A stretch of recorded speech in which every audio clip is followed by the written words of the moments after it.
I'm assuming it's recording. I hope so. Yeah, fingers crossed. All right. Does the white light mean it's recording? While that means the camera's on. That's halfway there. Let's see what happens, eh?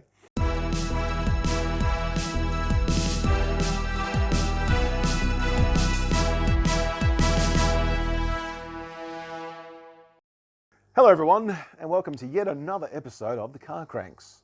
I'm Jay, and I'm joined by the wondrous... Arty. Yeah, he knows his name.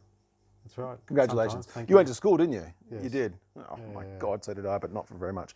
We were both there at the same time, actually, so that was the unfortunate thing I think about that school, is that not because we were there at the same time, but because we were at school. Yeah. Oh, it was good times. Fun times. Was it? You met your wife. Yeah, true. Yeah, and lots of good car memories. After we, got the license and the bikes went away. And Speaking of lots car of, memories, that's a very good segue. Well done, young man. Your car came up for sale recently. I know. Yes. Is that weird? I know. It's weird, isn't it? Yeah. I was actually thinking about it. Like when you're a car person, I always like to. I'm curious as to where the cars end up that I had, and really the cars that I've had, there's been some average ones, but most of them I've enjoyed because they're great memories and great cars and all that sort of stuff. And that was bizarre because I had the car, that was in the family for probably 15 years. Because we talked more. about this last episode, I'm pretty sure, didn't we? So it was E28. E28 5 Series. I had it for 528. 5 to 8, yeah. Executive was a nice car. I'm just trying to think. Yeah, probably close to 20 years, but a long time. And then What year is it? 82. And when I bought it, was one owner. Oh wow, yeah, right. Yeah, okay. it was like absolutely amazing. It had like all the guy had the sales brochure, the salesman's card, all the receipts. It was like just an absolute find. But then stuff. I flicking through the classifieds, and this car popped up, and it had very distinctive wheels, like these AC Schnitzer style mags. Oh yeah, yep. And so because otherwise I don't think I would have recognised it, because there's no other distinguishing features on it. Actually, it did have on the driver's side, had the factory alarm, where it had a separate keyhole for this weird key with these rotating metal magnetic discs, where you could arm and disarm the alarm. Right. Yeah, it was a weird thing that often failed and made lots of noise. But no, I saw this car pop up, and I just got, oh my God, it's my car. And it was just, it was nice to see it still kicking around. Yeah. But it was a bit, I don't think anything's been done to it, because it started getting, by the time my father-in-law had it, he was sort of getting, was pretty old and getting a bit tired. And Well, that stage it would have been what, 30 years old? So the car was 82. 40 years old. About 40? Yeah. No. Not quite. 82 to, when did you have it? 20 years ago, you reckon? Yeah, I bought it in, about 99, early 90s. Oh, right. Mid 90s. Okay. Mid 90s. So yeah, I think it was 13 years, it was 12, 13 years old when I bought it. Right. I would have been, I don't know, 30 plus years. Wow. I have to get a calculator out. But yeah, so it was, it had like a few rust spots that sort of, and you can see on the photos that sort of grew. And I would love to go and check it out, because I was even tempted. I was going to say, you tempted to buy it back? Well, I was just going, how cool would that be? Because it's Some of us have done that. Yeah. It's awesome. And it had the, it was the early, the first one had like the trip computer, was literally like a calculator, had like 1 to 0. Yeah, you were talking about that before. Yeah. Oh, which is pretty cool. And it was just a nice, it was a nice car. And so the guy that, he's only had it for a year, he bought off the guys from York, which is where my father-in-law sold it to. Really? They had it for that long? So they had it for a while, yeah. Yeah, right. And then he's only had it for a year. But it's down in Albany, so unfortunately, otherwise Is it down in Albany? I would have gone and checked it out. Oh wow, I didn't think it was that far away. It would have been a cool blast from the past. Yeah, definitely. Yeah. God, because when it came up for sale, I was like, oh, I know somebody who likes these, and lo and behold, it was your car. Yeah, I know. Yeah. So the original ad had the wheels that I had on it. And then when he re-listed it, he changed the wheels to some more sort of newer style BMW wheels. Ah, right. So I don't think I would have recognised, because it was the wheels that I was, oh my God, they're my wheels. And then I, looked and. Was it There weren't Alpina wheels on them or something though, were they? Can't remember. Oh, similar style to the Might have been. yeah, but Yeah. more of the you know, because I still had the factory wheels, which were the metric tyres, which were not very popular. Right. Okay. So that was like, yeah, basically you get one brand of tyre, Michelin TRX, that were like $1 and unobtainium. Oh yeah. Yeah, but no, that was pretty cool. So that was one car that's, well, it's still alive, which is nice. And then what was the other one? The MR2. When I sold the first MR2, I saw that a while later because that was to a guy in Geraldton.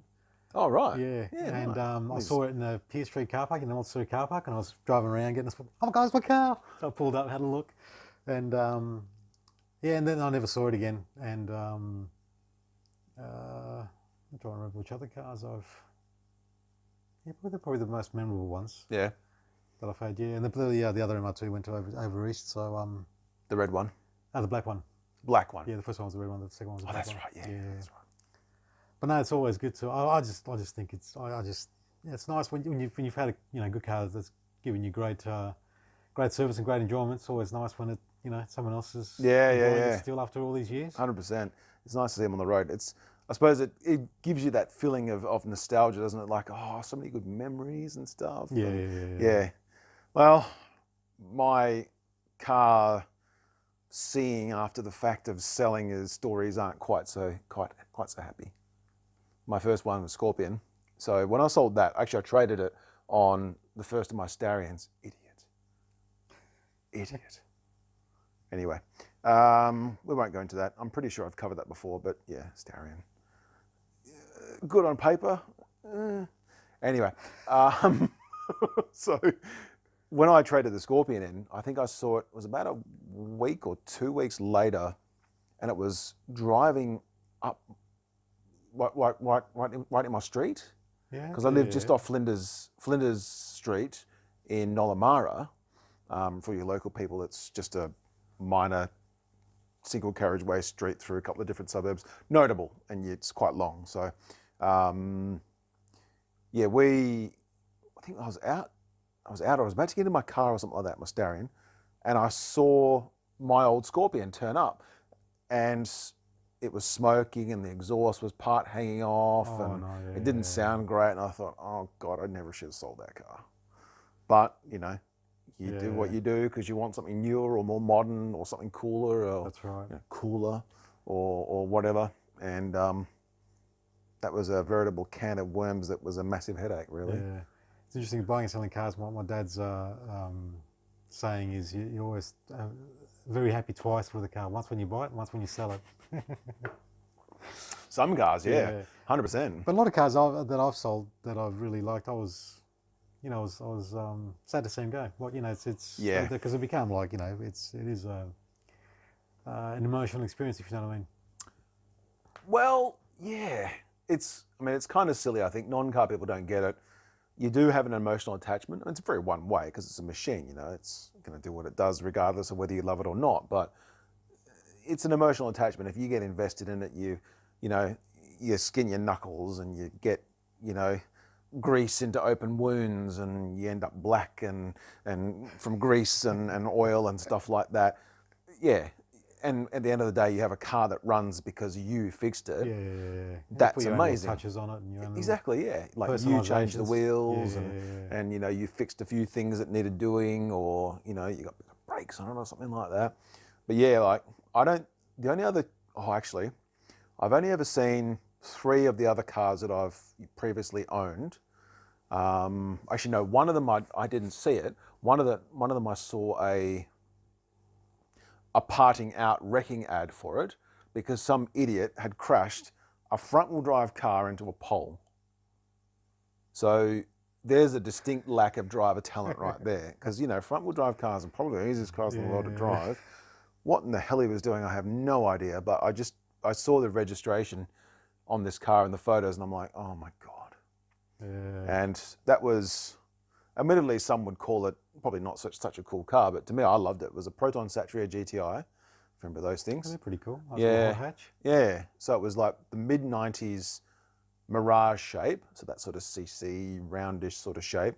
I'll flash a photo up. All right, geez. Here it is. Okay. Let the magic happen later. Yeah, exactly. But I had two of them. One of them was standard NA, and then I bought a turbo swapped one. So it had a Lancer GSR motor in it. Because it was a Lancer GSR motor originally in those cars. Yeah, okay. They just were tuned to not have a turbo. Yep. So I ended up with one with the Lancer GSR motor in it and 223 front wheel horsepower. Hello, thank you very much. It was such a good car. It was so much good fun. But that I'd fixed and all that sort of stuff. It was quite cheap. Tuned it, became very reliable. It was so easy to drive. And then two owners later, I saw it where it was, or saw the ad, it had been crashed and they were parting it out and stuff like that. I'm like, oh my God. Yeah. Actually, the other one is I had a Rex, an 03 Rex for 6 or 7 years, quite a long time. And when I sold it, then I saw it a while later in one of the, he took it to, did a few track days with it, or some track motor carners or auto carners. Yep. So that's pretty cool, because that was actually the reason I bought the Rex, thinking I'd continue doing what I did with the MR2 and never actually took it anywhere. We talked about this already, yeah. Good intentions. But then probably three years ago or so, it came up for sale. I saw it and I was like, oh my God, it's the same car. But it was. Which is kind of odd given how many of those there were that you would see your old car again. Because of all the cars to see, I mean, WRXs were everywhere, weren't they? Yeah. And the fact that you would what are the odds of even seeing the ad for your old car is the thing. Well, it had some quite distinctive features, and it was actually quite standard compared to, for a WRX was amazingly, stock, if you know what I mean. So you mean it didn't have a vape hatch, or didn't have like equal length headers or any of that sort of stuff? No, it was. Hello, Subaru owners. Yeah. It had Are you a enjoying stereo. your Golfs? Yeah. Anyway. Had a stereo. Oh yeah. So I put a deck in it. Do you have subwoofers? Not in that one, no. No Oh, fat beats in that, no, baby. hectic, no. Okay. No fat beats. But it was just pretty cool. Seeing that it was still going and still alive and looking really nice as well, which is pretty cool. Yeah. Someone loves it then. Yeah. Or someone loved it. Yeah. That's good, I must admit. That's nice to see. I saw my old Stager for sale, not recently, a couple of years ago. Because I remember the license plate, no one had bothered to change the license plate. So, yeah, it was good to see that was still kicking around and stuff like that, because that was a good car. Low Ks, and colour was a bit because it was like that sort of burgundy maroon Nissan colour from the late 1990s, which, always faded. All those red colours always do. I think the burgundy and maroons are just one of those colours that Must just have been something in the pigment. Must be. Yeah. But yeah, that was a good car. And I only sold it because I didn't really need so many cars at that point. I mean, who needs 5 cars, right? N plus 1 is the number of cars you need, isn't it? Yeah. In which case I'm probably at about +3, but whatever. But yeah, it was one of those things that I bought it for a purpose and it fulfilled that purpose, and then it was just time to move it on. It was a good car. It was really nothing wrong with it. The Turbo 6, the RB25? Yes, RB25 DET. So it was a Series 1. It wasn't the Neo engine one, it was the first generation one. I always liked the first generation looks better than the second gen, but the second gens had better engines. Yeah, okay. Yeah, better engines, better gearboxes, better setup, more power. Yeah. Whatever. Yeah, never really got into the Datsuns or the Nissans. Good cars, man. Yeah. Yeah, one of the things at the time was I took my then girlfriend's parents, we all went out to dinner and we took that, and the mother, was sort of asking about the car because she didn't really know about cars, but she had a Forester wagon, I think. Oh, it was yeah, like an yeah. 02 Forester wagon or something like that. She's like, how old is this car? And I said, 1997, and at that point it would have been 11 or 12 years old, I think. She's like, oh, it's so new looking in here and everything like that. And I said, well, it's only done like, I think it was like 111,000 Ks or something like that. So it had been looked after, that was the thing. Yeah. And it was clean. Like I always kept cars clean inside and stuff like that, because, that's where you sit. The outside probably looks like it's gone through a couple of muddy holes, but the inside always looks relatively clean. But yeah, just talking about that. And Nissan had a very sort of, their interiors were a little bit more interesting, generally. Okay, They did interiors relatively well, compared to the likes of Toyota, for example. I love Toyota. But the MR2, the SW20, the interior is not interesting. But if you compare that to like an S14, S14 is much nicer inside. Yeah, okay. What's the S15 I'm thinking? When that first came out? Yeah, 'Cause I remember 98, I think, 98, yeah. Yeah, Was probably. the first gen for those? 98, 99? Oh, it might be 99 actually. I was thinking the S15. The S15 is a more sharper looking one, isn't Yeah. it? Yeah. It's S13 is the old school type. yeah. So S13, Yeah. sort of very sort I've of got the 180SX and the yes, yeah, all that's that sort of S13 chassis. yeah. So And when I originally wanted to get a sporty car after the BMW, that was one of the ones I was thinking about. yeah, And everyone was thinking about them. yeah, apart from it being sort of pretty capable and a good, a lot of bang for your buck, it just didn't. The interiors of those are pretty. To me, looked a bit. The 13s were, yeah. Like a bit poverty pack style things, and then got the MR2, and that was that was bloody unreal. And then when the S15 came out, I remember going up to Giant Nissan having a look when it was brand new, and I was really disappointed how plasticky the inside was. Like it was very cheap plastic. Like the MR2 is plastic, but it sort of feels like a nice plastic, like a quality plastic, if that makes sense. But I don't know, maybe that was just. But my initial perception was like that would be a cool potential replacement for an MR2. Do you think that was based on how much the car was here? Because it was an expensive car here.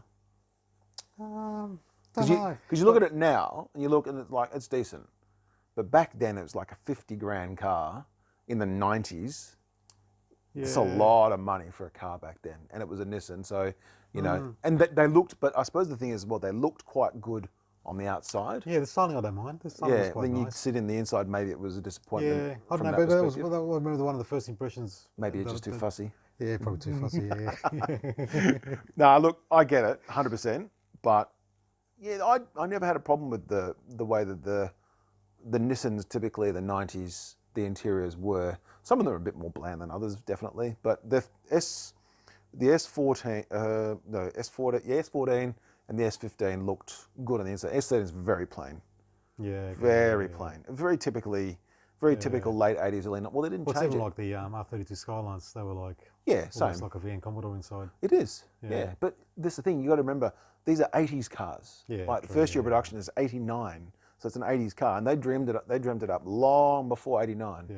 So they were, trying to design forward and stuff like that, which is why every generation was such a leap forward. Like an R34 Skyline is so much nicer inside than an R32 Skyline. Yeah. Or rather, I'm not going to say necessarily nicer than, more contemporary looking or more interesting or perhaps a bit more stylish.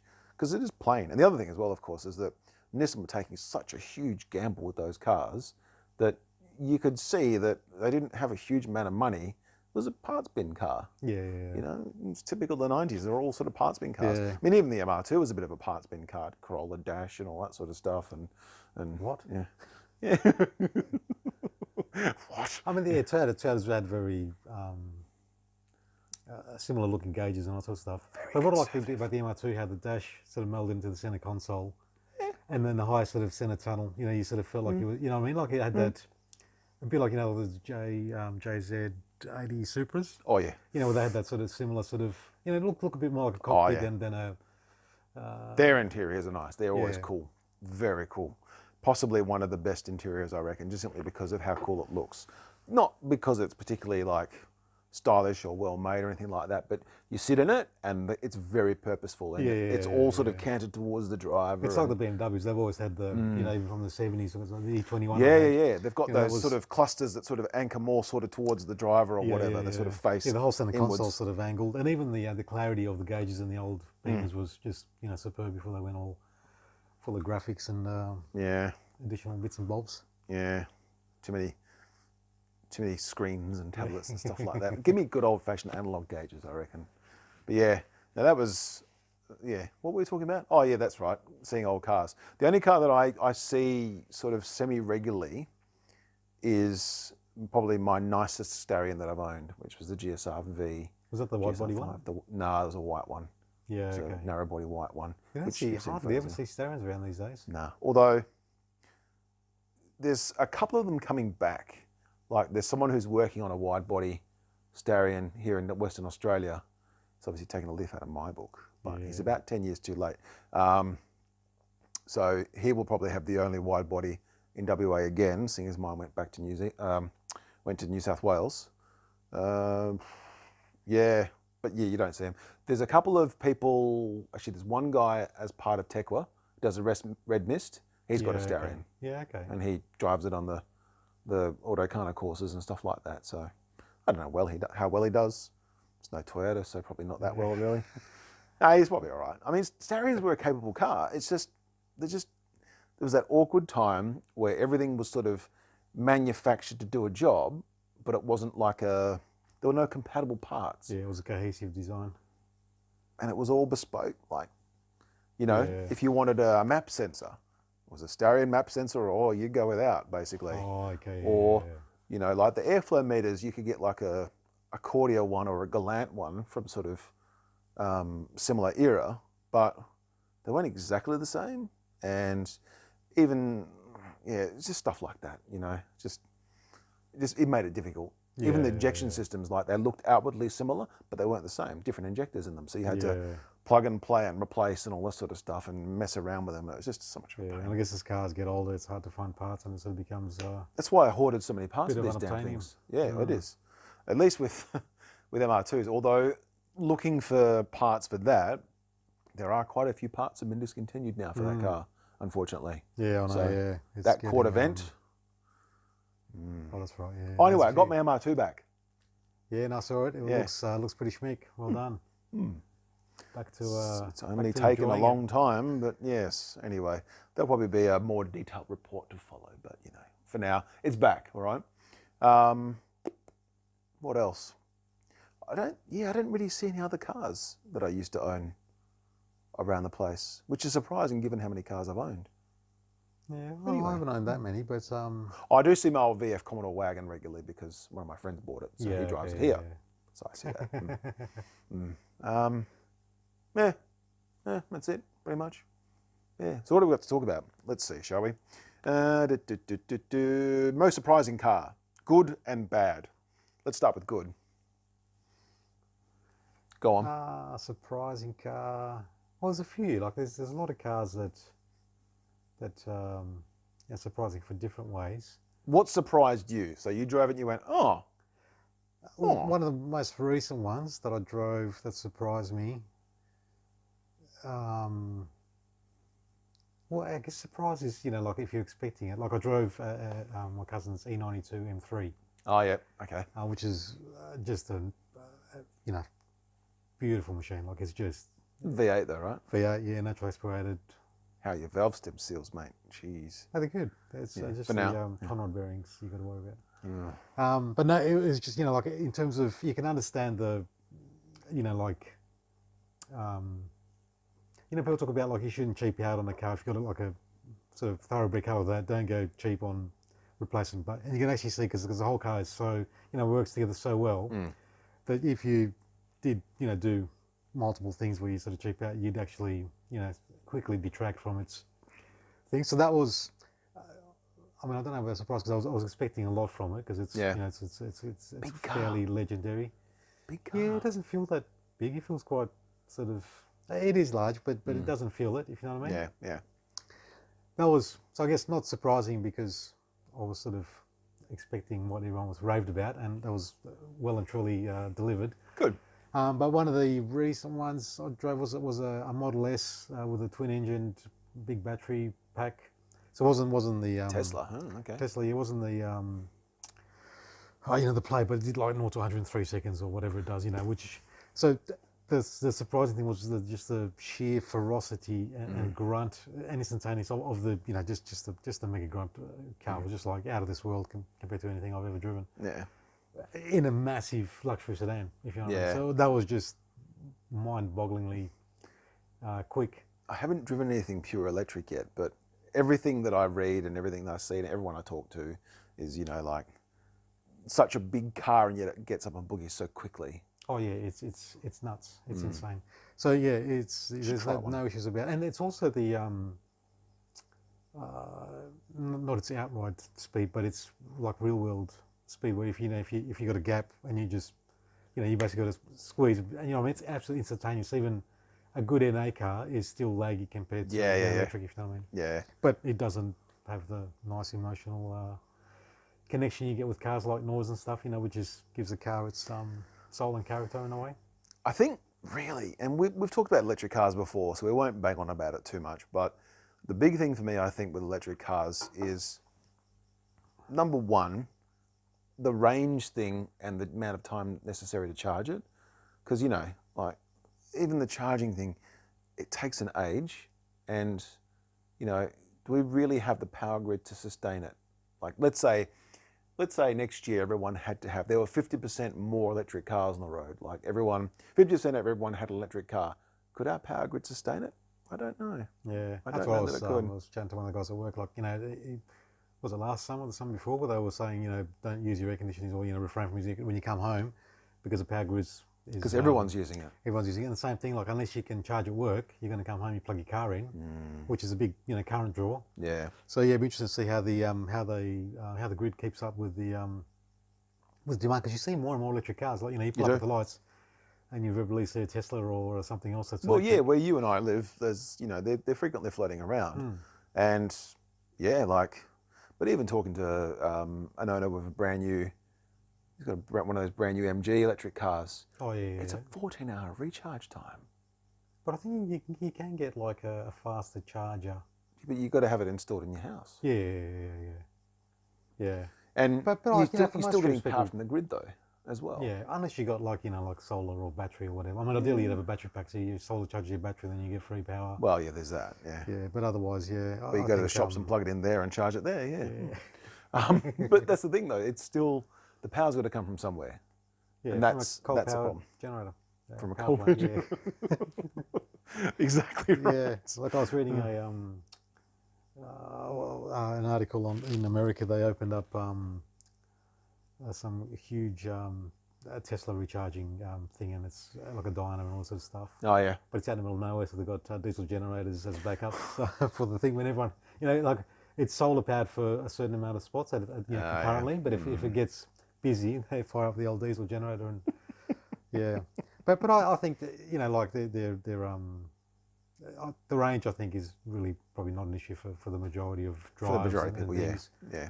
And I think I still think they're pretty pricey. Like you're paying a huge premium for, getting an electric version. So you in my mind, you're paying the extra for, getting the latest tech and the fact it's you're getting that brisk acceleration, all that sort of stuff, as opposed to, any saving because you'll take you years and years to get your money back in the fuel you'd sort of save. If you know what I mean? It takes a long time. Yeah. Yeah. You look at the calculations, buying like a brand new fuel efficient internal combustion engine car versus a brand new electric car, and the price premium is a lot of time. And the new cars are pretty fuel efficient as well. They're getting better and better. Yeah, they are. But yeah, my only other issue really with electric cars is the batteries. Like even things like recycling solar panels now. Like it's such a messy thing, and there's so much of it. And it's just going to be batteries, batteries. And I was reading that they actually repurpose car batteries that aren't great for cars anymore because of the range. They put them into and actually make battery storage systems. So although they're not, because the room is an issue, they have more batteries because it doesn't matter. Yep. And actually reutilize them in that sense, which I guess that makes sense because unless they don't go to landfill or whatever, and it's probably the most well, if you can, energy savvy way of if you can, absolutely reusing them. Yeah, if you can make something else out of it, for sure. Why the hell not? If it's got all those batteries in it, you may as well. I mean, it's just batteries. Just a lot of double A's stuff. And that's it. Double A's. What do they call it? What's the 18650 or something like that? Now but they're bigger now. They're like a 40 something, 80 or whatever. So basically the same sort of cylindrical form factor, but they're larger diameter and bigger. So for your bigger vapes and all that sort of stuff, yeah. Full on vaping. No worries. Yeah, so that was my surprising car. And the other one I'll just mention before I chuck it over to you is my first car being the old school Mini. Oh, and that was just a hoot. Like, you could have a blast fanging around at pedestrian speeds because it just felt like you were in a little go-kart. Like it was just, it felt so fast. Everyone says the same thing, don't they? Yeah. Like it was, it had the little skinny tyres on it and the 998cc big block. But it was just so much fun. I mean, like, it's slow as buggery. Like, it was and the other. That was your first car, though, right? Yeah. And I bet it ran on very little. I mean, fuel was a lot cheaper back was then economical, as well, and the fuel tank was tiny. It was just a hoot. And the other surprising thing on it was the brakes, or the lack of. Well, they had 4 little drums about the size of the tin of tune cans. Oh my God. You get to the shops. And it was like, when I bought it, Dad goes, "Oh, we'll change all the brakes, make sure it's it's safe, blah blah." So new brake shoes, new cylinder, the whole new braking system, and it was still woeful. Like it was, if you had 4 people in the car or 5 people in the car, and you go down the hill, and your pedal just keeps going, disappearing, and you're going, "Oh, I'm going to run out of travel in a minute." And it was just undercooked, if you know what I mean. Like it was just okay if you're just by yourself. And that was one car where it made a huge difference. The weight. Yeah. You could literally, Well, because it weighs so little in the first place, as soon as you add the weight of another human being, you probably feel it straight away. I feel it going to the shops, and on the way back it's slower. Groceries. Oh, yeah. I'm thinking I shouldn't have bought so many groceries. Yeah. Shouldn't have bought that block of cans or something like that. That's right. Yeah. Good God. So that doesn't really cover bad car though, does it? Bad experience with Bad a car. surprising car. No. Bad car. Bad surprising car.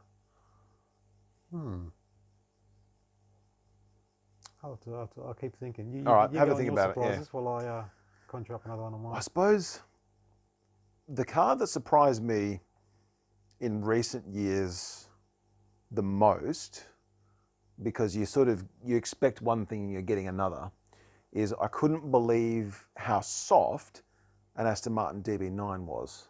Yeah, okay. It's not a sports car. But do you think, venturing off on a topic, that generally, cars have become so harsh riding? Because it's sort of got to a trend where every iteration, so like the Commodore or the Falcon or whatever, every new iteration had 1 inch bigger wheels, lower profile tyres. Yep.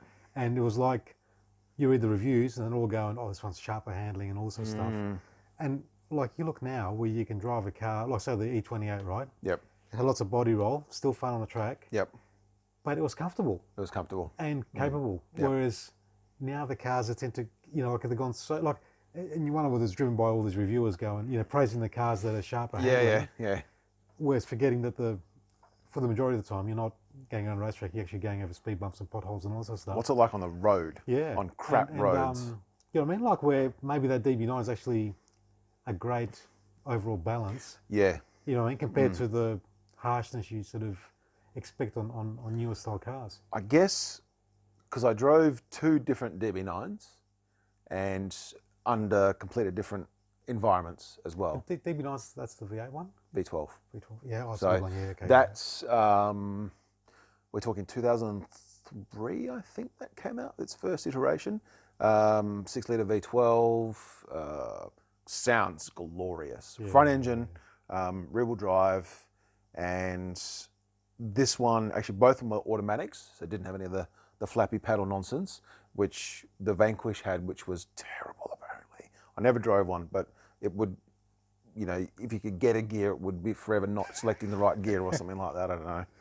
But the DB9s I drove, one was on the road and like it went well, but even just taking things like, you'd hope so, yeah, jeez.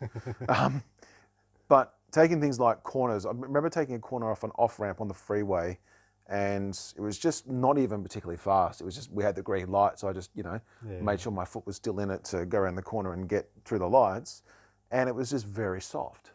Okay. And that was echoed by when I drove it on a track, not the same car, a different one later, and went around a converted airfield as a racetrack, drove it on that, and it's like, there's rolls and wallows. And in actual fact, and Aston Martins probably hate me for saying this, but bad luck, it drove like a mid-2000s Holden Monaro. Yeah, okay. It was soft and, comfy. It was very comfortable. It was very comfortable. Maybe that's more of their Grand Tourist style car. Oh, 100%. 100%. But the way the car looks, like you look at the side profile and you go, oh, yeah.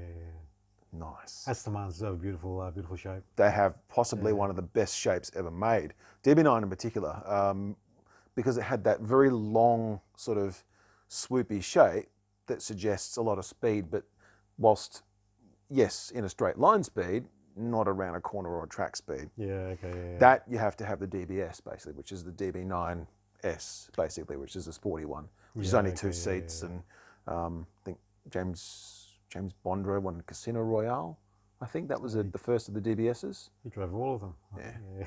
Well, that one I think though that was the car that was in the DB. That was the DBS. That was the one he rolled Yeah, okay. basically, which they couldn't get to roll because they're very very good handling cars apparently. Yeah, I was reading watching a little behind the scenes thing, and actually had a cannon that fired downwards to fit the car. Yeah, 100%. Yeah, that was the thing. Is like those things they handle so well. But yeah, I can't pass judgment on that. But driving the DB9 and just thinking, good God, this is soft.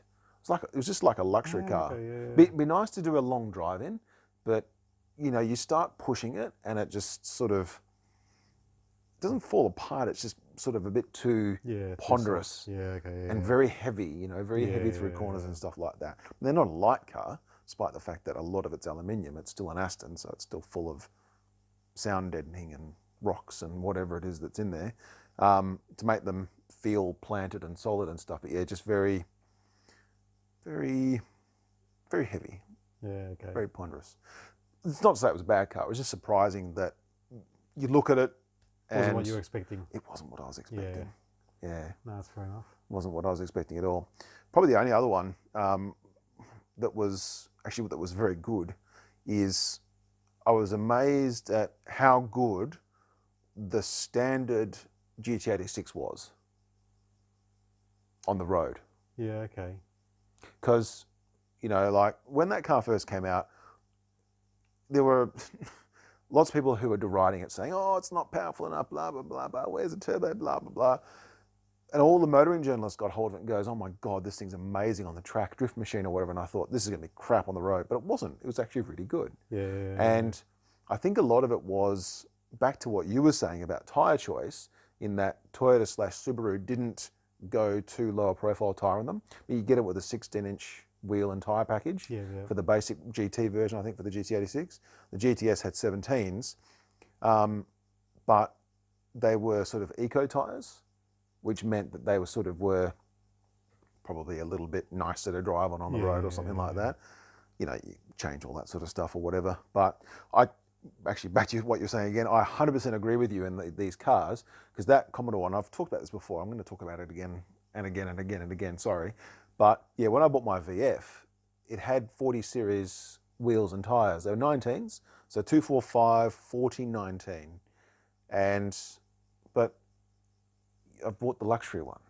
So I bought the Calais V, right, because I thought, old man, wouldn't mind wafting here, there and everywhere on a cloud and just being all nice.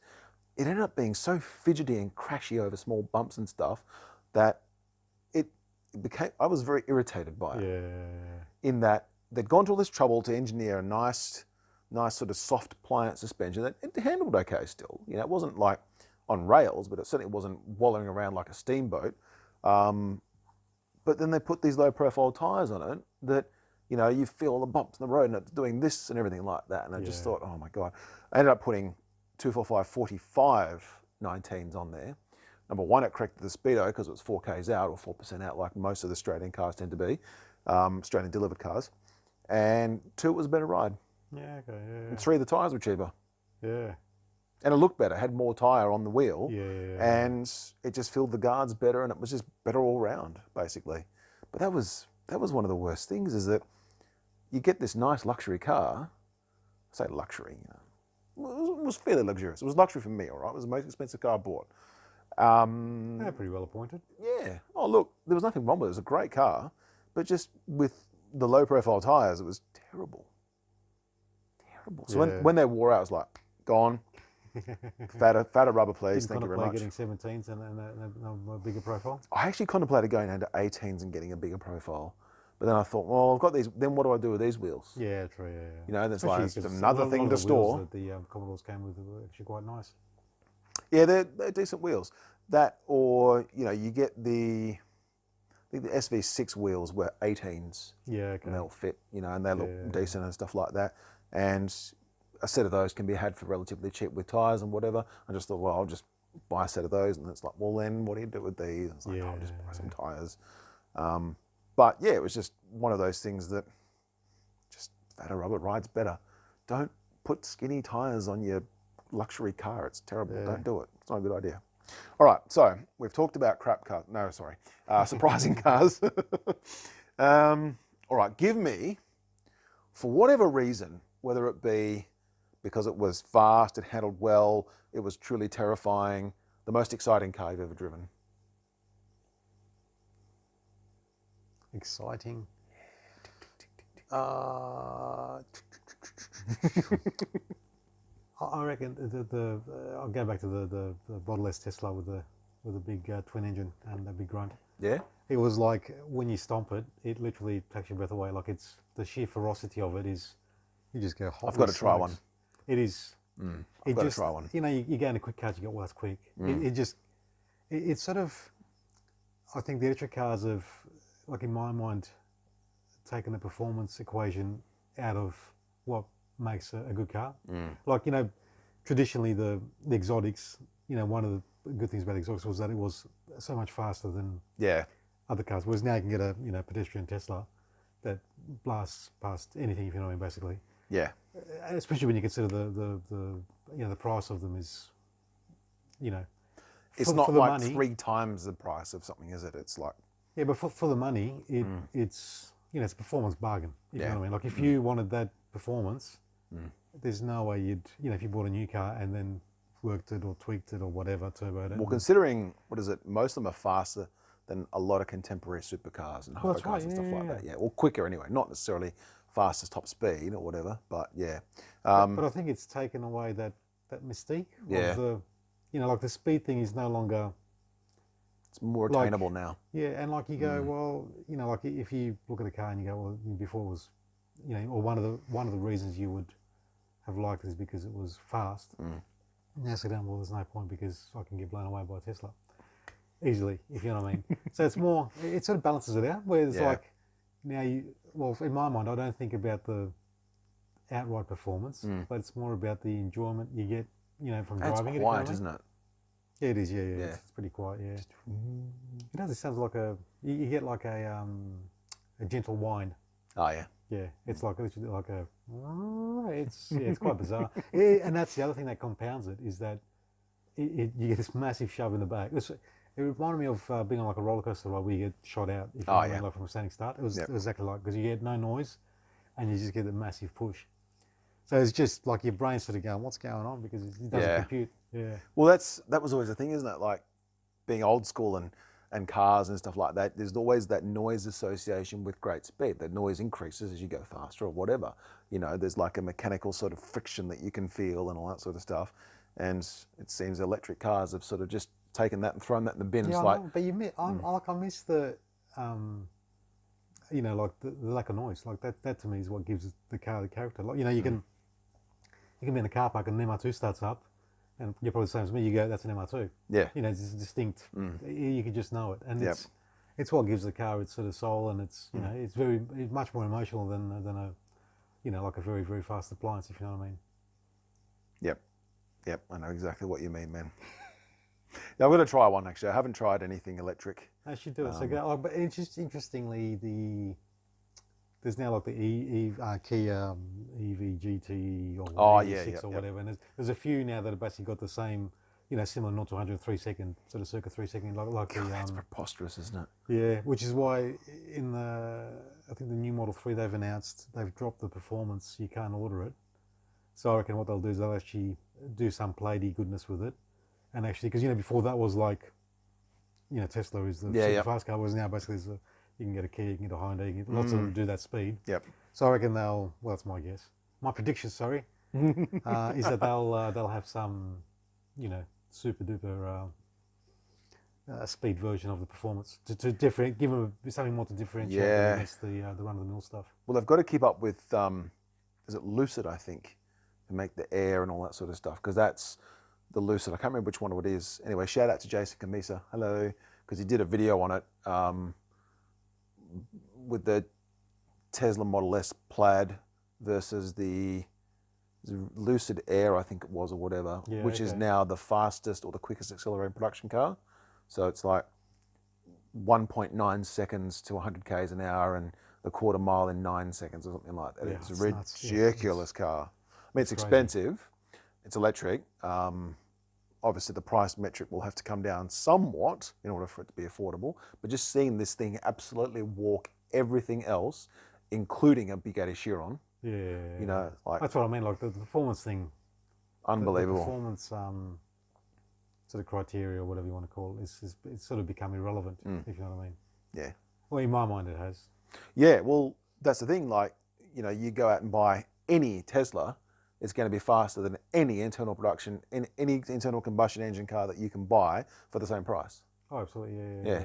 So it just throws that in the bin in terms of what you're used to, basically. In the It's bin. Like, yeah, pretty much. I think I've mentioned it before, and I'll mention it again. Most exciting car I've ever driven, Ariel Atom. Oh wow. Well, that would have been. Holy hell.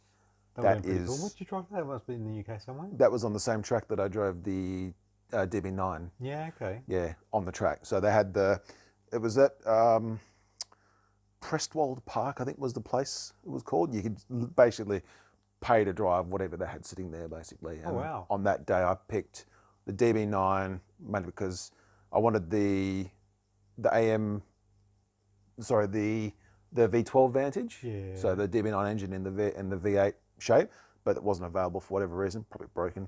I don't know. But yeah, I ended up with the DB9. Was just a standard Porsche Carrera 2 because I wanted to see what they were like because it was 997, not a 996. I'd driven a 996. I wanted to see what the 997 was like. And what was the third car? Good God, I can never remember. Oh, Audi R8 V10. Oh, I love them. Well, I love the shape of the R8. I'd much rather get one of them than a, Gallardo. Yeah. Yeah, I just the shape I reckon is. Yeah. So this. Especially the very first R8. I think the Yeah. styling is much cleaner. Then they sort of So made it a bit more angular and it's lost its purity. But the original one, that's just yeah, beautiful. the new one looks very different to how they originally started. You seen the photos of the new one? I'll see if I can find a photo. Now. Flick it up now. Yeah. But yeah, that's right. Because I drove 5 cars that day because they had a special deal. It was sort of towards the end of the day, and they had a bit of time left or whatever. So it was R8 V8 manual, R8 V10 manual. Oh, nice. And the V10 was the Series 2, and the V8 was the Series 1. So it was like this. The revision was the Series 2 was like looked exactly the same to me as the as the Series 1. Was there much difference between the V8 and the V10? Yeah, there's a fair bit of difference. But having said that, I would honestly say that the V8 handled better. Yeah. Okay. Less weight, obviously, Yeah. but the V10 obviously sounded much better. But that shifter, that is the That's best. with the open gate, doesn't it? Yeah. That is the best manual shifter I have ever driven. And I've driven a couple of Ferraris and, a couple of Lambos, and that is magnificent. It is so good. Just that click. Because you look at it, and it gets, this is the thing, if you haven't driven one, it almost gets intimidating because you look at it, you can see the gate, like you can see where it's supposed to go. So rather than like feeling, and you've got like a shift boot and it's like, oh yeah, it's there and you can feel it, you sort of find yourself looking at it to put it into gear. But so best just ignore it and just But go old school. it feels so natural. Like Yeah, after the first couple of gear changes, I'm like, I don't need to look. It's fine. But it sounds that click. It's that mechanical click. Oh, S2000's got a nice gear shift as well. yeah. That's quite good. Yeah, that's a good shift. Definitely. That was a disappointing car. Was it? I was. Go back to that. I Go drove that when I first came out, and I had the red MR2 back then, and I was expecting similar sort of performance because it has a probably similar weight and power to the MR2, but considering it was a generation or two newer, far more refined, it was actually quite, same sort of performance, but very harsh. As in, very raw and unrefined. Yeah, a lot of people said that about that, Like actually. it was, especially because my folks had a Honda Accord, which was nice and smooth and quiet and refined, and that was way older than S2000. So I was expecting that sort of leap in NVH, and that was just I was thinking, it's actually felt rough and. Well, not only that, but all the power is up top. Oh, that's the other thing, which is You've got nothing, and then all of a sudden it's got to thrash it. it's like turbo lag almost. Yeah, that VTEC stuff. It's interesting. Nice gear shift. Yeah. Well, I maintain that it's possibly one of the best looking two-seater convertibles as well. It does. Honda did a really good thing where, I don't know if you noticed, even their front-wheel drive front engine cars, well, front engine, the gap, the bonnet height, so between the top of the wheel, the bottom of the wheel arch or the wheel arch gap and the bonnet is for ages in those 80s, 90s Hondas was super small. Like had a very Yeah. sleek compared to every other car. We had that big gap of guard. Yep. It was super sleek. Yeah, that was because I had a 2001 DC2 Integra Type R. Yeah, okay, yeah. And yeah, similar sort of thing. Yeah, and the same with the old Preludes and stuff. Yeah, yeah. It was, and the S6000 does have that nice clean look. Yeah, no, they are nice. They sound good, but yeah, I haven't driven one because I don't fit. Yeah, okay. Basically, it was one of those typical 90s Honda things where the dash was too low and the seat was too high. Yeah, in fact, a lot of okay, Japanese manufacturers are doing it as well. Like Mazda was doing it for quite a while. Back then, anyone who didn't do it, or some Toyotas, and Mitsubishi didn't do it. But yeah, Honda and Mazda, for some reason, they dashes low, seat high, not much room. Obviously not made for someone 6'1" and fat, I guess, like me. So it was just one of those things that I didn't fit. Yeah. But I always liked the look of it, and it was always one of those things where, because those were 75, nearly 80 grand car new, those things. Well, this is 1,000. Yeah.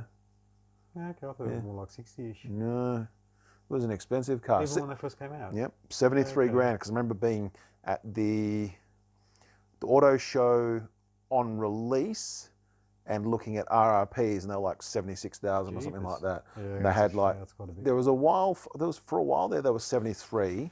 And I think probably because they weren't selling particularly well for whatever reason. Yeah, Everyone just thought, why would I buy this when I can just buy an MX-5? And people did, that was the thing. MX-5 outsold it quite a bit. Which car's still around? MX-5.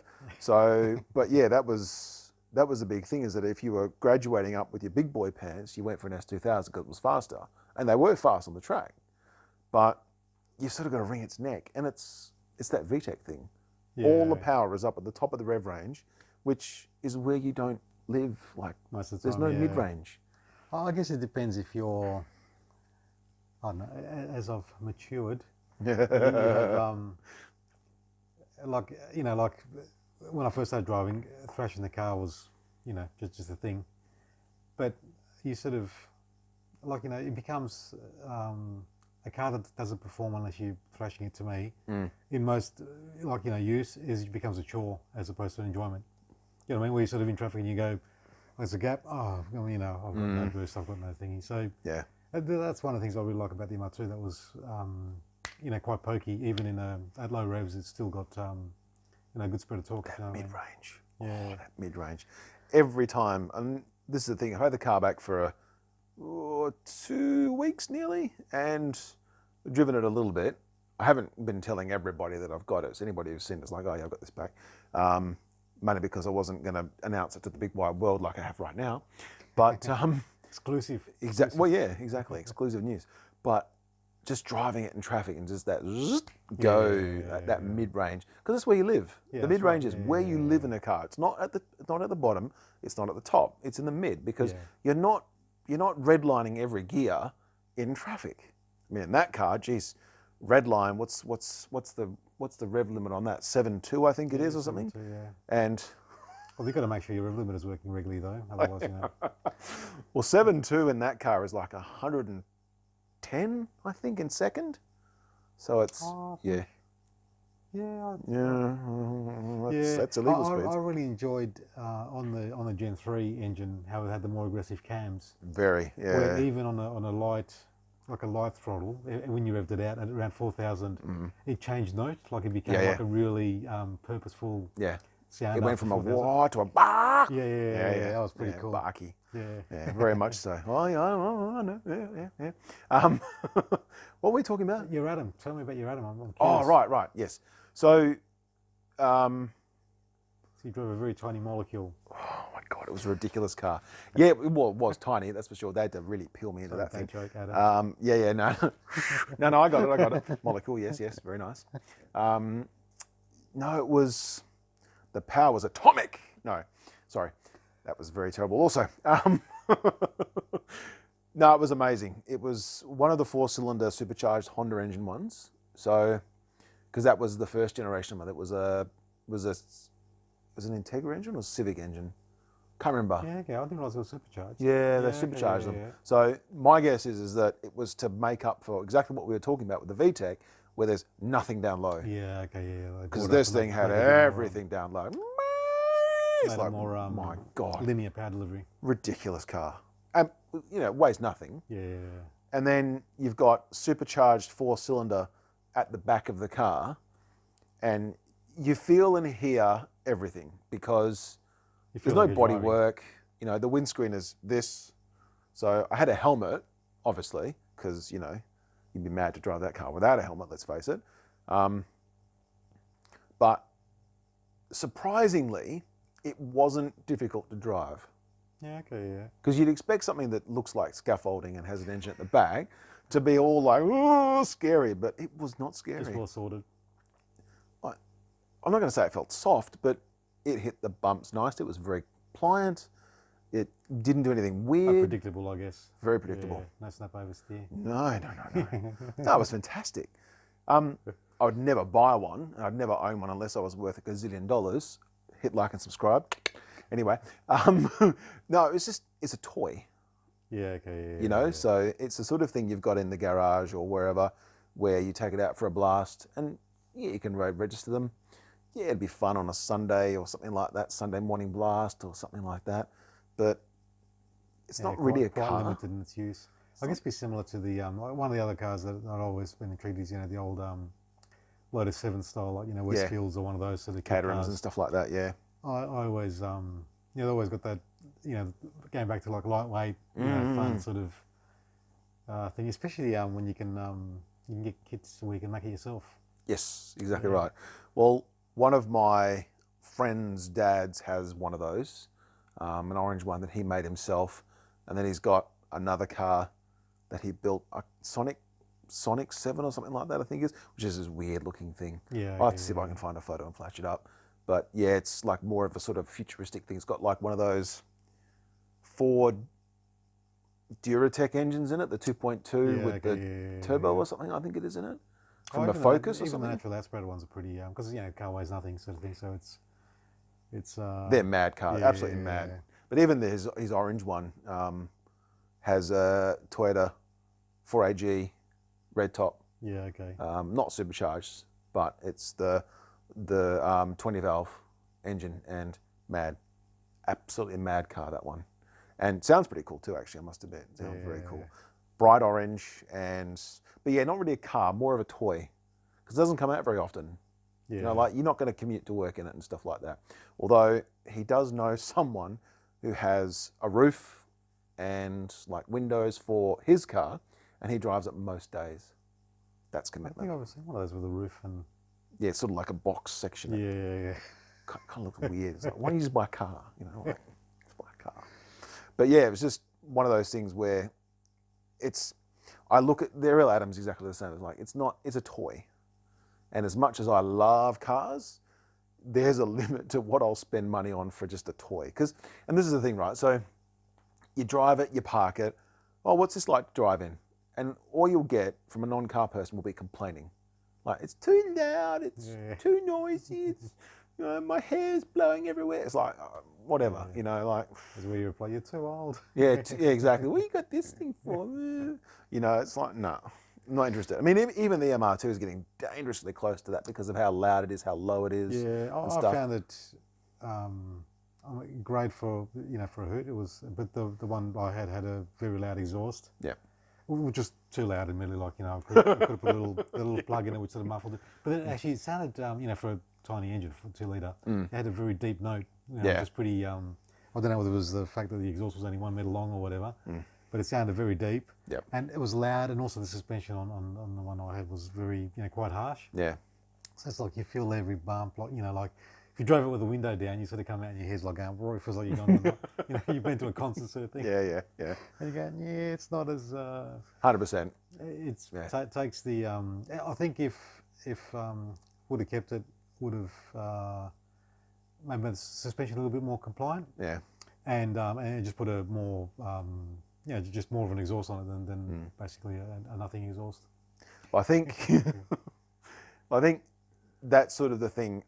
Now that I've got the car back, now that I'm driving it sort of sort of semi-regularly, I'm thinking maybe it could use slightly softer springs, just to make it. Have you got coilovers on yours, or yeah, okay. Yeah, and So it'd they're be all the pretty way easy to soft. change out, wouldn't Yeah.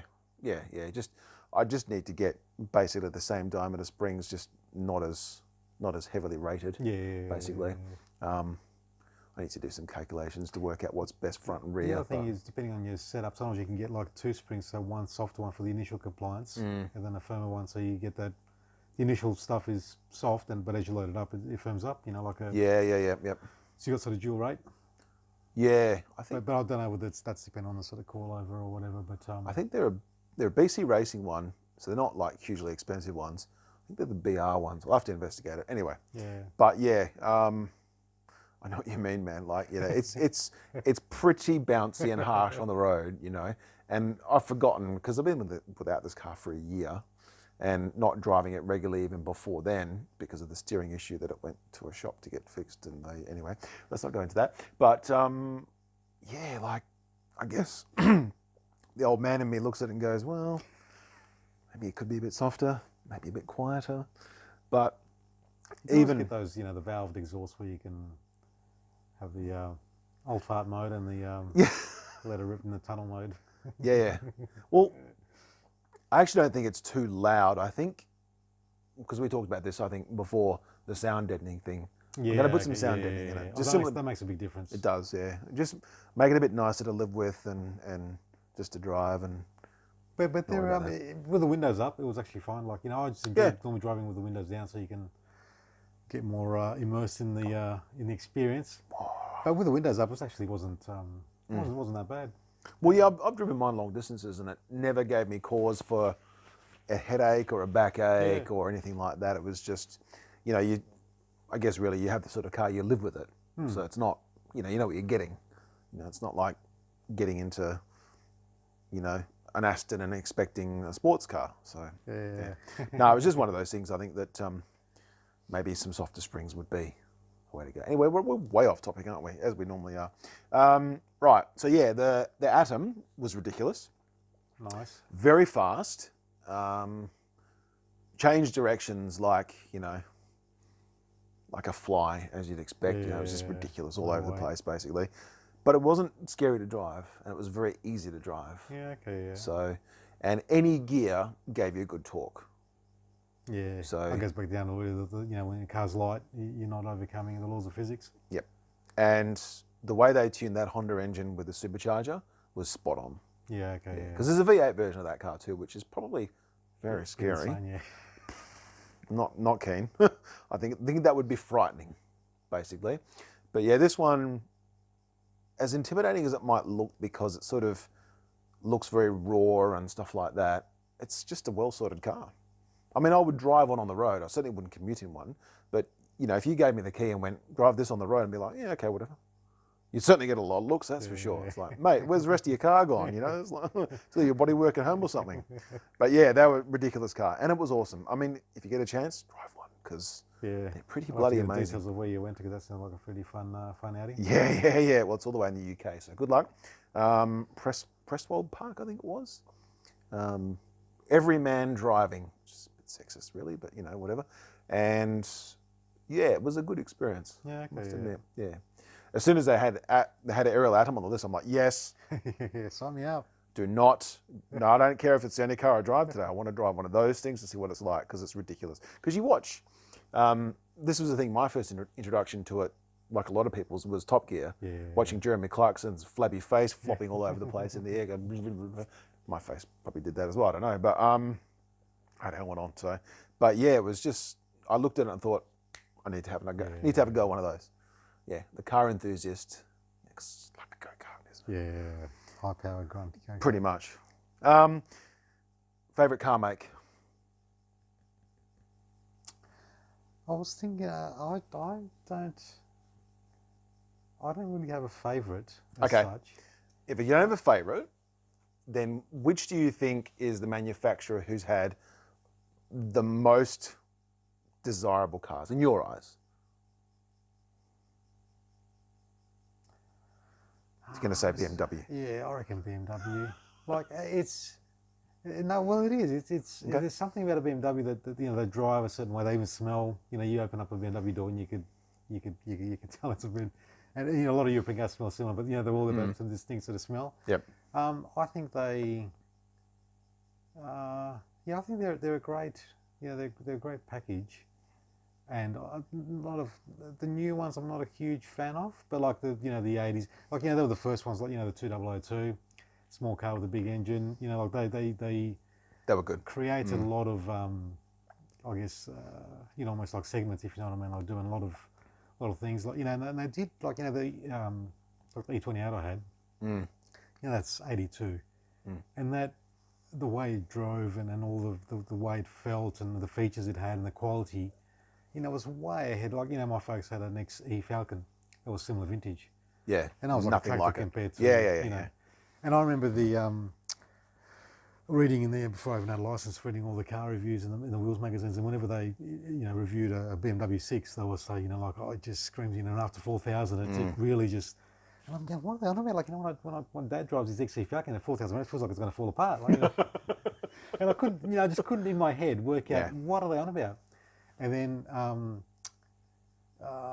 when I was looking to get the E21, I drove an E21 323i. So that was the sporty, version, and I think it was hugely powerful, but it was pretty decent. And I drove that, and that was a manual. And the first time I revved it out, like it was like, and like at 4,000 revs, it really came alive. All the way red line. Yeah. And you're going, and it was like a like a light bulb moment was going like, they just. This like is what they mean. I always thought 6-cylinder was tractor, like Falcon style, push rods, etc. This was like, chalk and cheese. It was just phenomenal. So I thought, I think they've done a lot of cool cars, if you know what I mean, that have been. I would agree, definitely. Yeah, and maybe some of the other ones for styling wise, I think Jaguar I really like. Both some of the old school, like E-types. Nice to and look sort of at, stuff. luckily, because you don't really get to drive them much. Yeah. So like the old E-types, obviously, I just find them beautiful. God. Although, have you sat in an E-type? No, I haven't actually, no. So there's a very big difference between, so qualification here. I've had the experience of sitting in a couple of different E-types, right? If you're talking about first generation Series 1, the floor is flat, which means that when you put your feet in this car, your knees are up quite high. Yeah, okay. Yeah. Because the seat's low. Yeah. The floor is flat, so there's no room. And you've got to sort of, if you're my height, you're sort of sitting on the seat rather than in it, which means that, you're sitting above the windscreen or whatever because of how the seating position is. They did correct that a little bit with the, like, I suppose you call it Series 1.5, which I had the distinction of sitting in as well, and I reversed that out and drove it into a garage as well. So I can say I've driven an E-type a year. The Series 2 is different again in that there's more room inside. The car's physically a little bit bigger. Yeah, okay. And which I think was a bit of a complaint from most people about that, in that they changed the dimensions of the car and stuff like that. It's a bit better driving position though, so it's a bit more of a car than it is like an object, an objet d'art. It's a thing of beauty basically. But I agree, Jaguar. And even the new ones, like the F-Type, I think that's a beautiful car. For a modern car, that's actually, when you look at it and you go, oh, that's very nice. That's nice.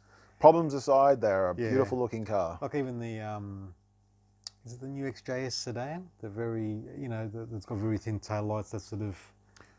XJ? Pretty sure it's called an XJS. So they've got the XF, which I quite like. That's and also the XE, yeah. They're very, for a sedan, look very sleek. But pretty sure it's an XJS. Well, I think it's a sort of more big luxury saloon type one. Right. They just look. Might be an XJ-S, because the XJS is a 2-door. Oh, you're thinking of V12. the old school. Yeah. No. So I drove one of them actually. Did you? Yeah. Yeah, right. One of our family friend had a brand new XJS. It was like late 90s, but they basically looked the same for a couple of decades or whatever it was.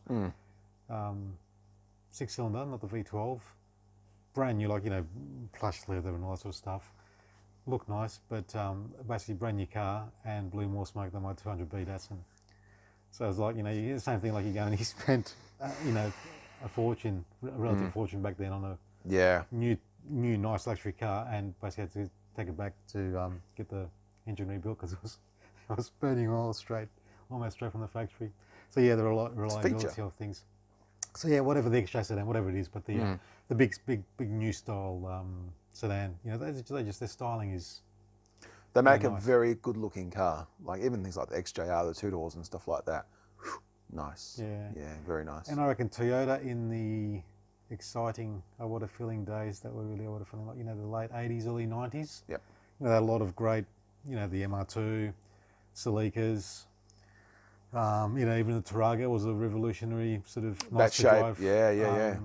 You know, they're cool car. I like that shape, eh? Yeah, but they're actually they're I've never driven one. Everyone raved about the way they drove. You know, redefined the van style driving thing. Mid-engined. Yeah. What was the other ones? Cressidas. You know, they were nice. Supras. You know, there was an era where Toyota had like really nice, exciting cars, and they just went, let's turn all that off, and went boring until probably the '86. I think was the next. Yeah. You know, even the like the AE. Was it the AE86 shape? Corollas, you know, the GTIs with the twin cam for AGE. A92. 92, yeah. Yeah. Oh, so the more squarish looking ones, the or mid is that to late 80s? 88 maybe or something? I think I know what you're talking about. Yeah, so the more square looking ones, the ones that are more 2-door like, ones or 3-door ones. Oh, you could get 4-door ones as well, but there were 3-door ones as well. Officially were 4-door, 5-door hatch or whatever. Yeah. And then there was a slightly more roundy one that still had the nice engine. Yep. You know, there were so many, you know, cool cars they had that were, you know, nice to drive, and then they just went down the Google and had boring cameras and white appliances. So long answer short, BMW, but somewhat Jaguar and somewhat Toyota, right? Yeah, I reckon. Okay. Yeah.